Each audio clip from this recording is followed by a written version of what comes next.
இரக்கத்தின் ஆண்டவராம் கர்த்தர் இயேசுவின் நாமத்தில் அன்பானவர்களே, உங்களை வாழ்த்துகிறோம். இந்த மாதத்தின் கடைசி நாளில் நாம் வந்திருக்கிறோம். நாளைய நாள் புதிய மாதம் பிறக்கப் போகிறது. அந்த புதிய மாதத்தில் புதியவைகளை நாம் பெற்றுக்கொள்ள நம்முடைய கடந்த கால வாழ்க்கையில் இருந்த பழையவைகளை, பழைய பாவங்களை, பழைய பாவ செயல்பாடுகளை, குணநலங்கள் எல்லாம் நாம் சீர்திருத்தி கொள்ள இந்த நாளிலே பரிசுத்த ஆவியானவர் உங்களை உணர்த்துவிப்பாராக. புலம்பல் புஸ்தகம் 3ஆம் அதிகாரம் 40வது வசனத்தில் பரிசுத்த ஆவியானவர் இப்படியாக நமக்கு சொல்லுகிறார். நாம் நம்முடைய வழிகளை சோதித்து ஆராய்ந்து கர்த்தரிடத்தில் திரும்ப கடவோம்.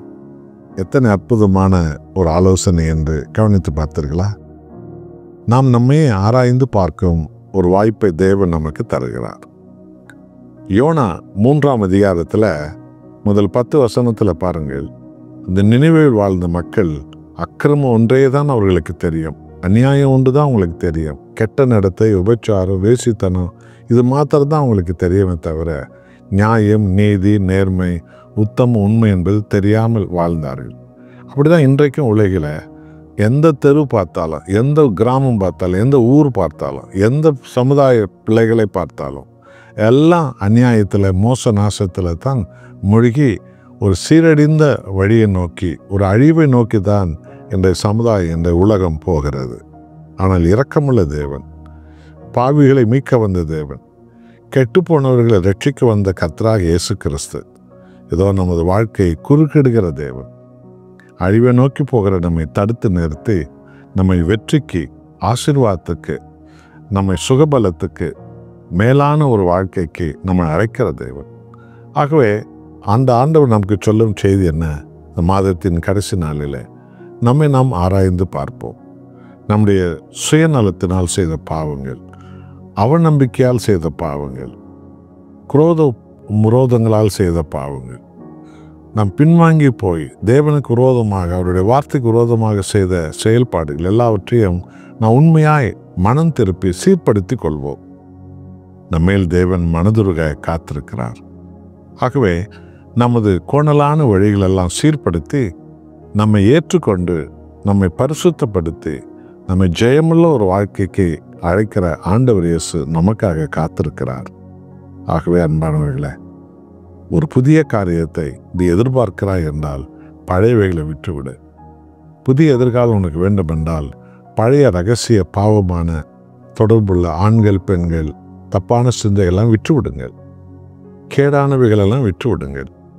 பொய்யானவைகள், மாயானவைகள் எல்லாம் உங்களை வெட்கப்படுத்துகிற, உங்களை நஷ்டப்படுத்துகிற, அவமானப்படுத்துகிற ஊதாரித்தனமான செயல்பாடுகள் எல்லாம் விட்டுவிடுங்கள். ஒழித்து கட்டுங்கள் அவைகளை. வீட்டுக்குள்ளே 4 பாம்பு வந்துவிட்டது என்றால் எத்தனை பாம்பு அடித்தா அந்த வீட்டுக்குள்ளே நீங்கள் போவீர்கள்? 2 பாம்பு அடித்து விட்டு 2 பாம்பு இன்னும் அடுத்த வருஷம் பார்த்துக்கொள்ளலாம் என்று விட்டு விடுவீர்களா? இல்லை. 4 பாம்பு அடித்த பிறகுதான் அந்த வீட்டுக்குள்ளே நாம் போவோம் அல்லவா? அதுபோல தான் நமது வாழ்க்கையை நாம் முழுவதும் சீர்படுத்தி கொண்டு, நம்மை ஏற்றுக்கொண்டு, நம்மை புதுப்பித்து, நம்ம உயர்த்துகிற நம் ஆண்டவர் இயேசுவண்டை இந்த மாதத்தின் கடைசி நாளில் இன்றைக்கு நாம் வருவோமா? அர்ப்பணிப்போம். ஆவியானவர் நமக்கு உதவி செய்வார். நாம் ஜெபம் செய்வோம்.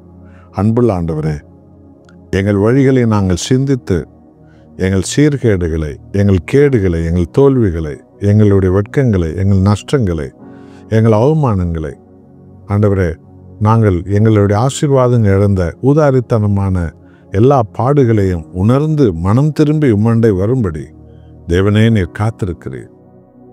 எங்களுக்கு என்று புதிய வீட்டை, புதிய நிலத்தை, புதிய ஆசீர்வாதத்தை, புதிய அபிஷேகத்தை, எங்களுக்கு என்று புதிய எதிர்காலத்தை, புதிய வாழ்க்கையை கர்த்தர் வைத்திருக்கிறீர். ஆகவே தயவு கூர்ந்து இயேசு கிறிஸ்துவின் ரத்தத்தால் அப்பா, பழைய அநியாய கிரமங்களெல்லாம் கழுவி எங்களை முழுவதுமாக புதுப்பித்து கொள்ளும் ஆண்டவரே. என்னோடு ஜெபிக்கிற உமது பிள்ளைகள் வாழ்க்கையில் ஒரு புதிய வெற்றி வரப்போகிறது, ஒரு புதிய பதில் வரப்போகிறது, புதிய ஒரு கதவு திறக்கப்பட போகிறது. உமக்கு கோடி நன்றி. அப்படியே நீ செய்ய போகிறேன். இயேசுவின் நாமத்தில் பிதாவே, ஆமென்.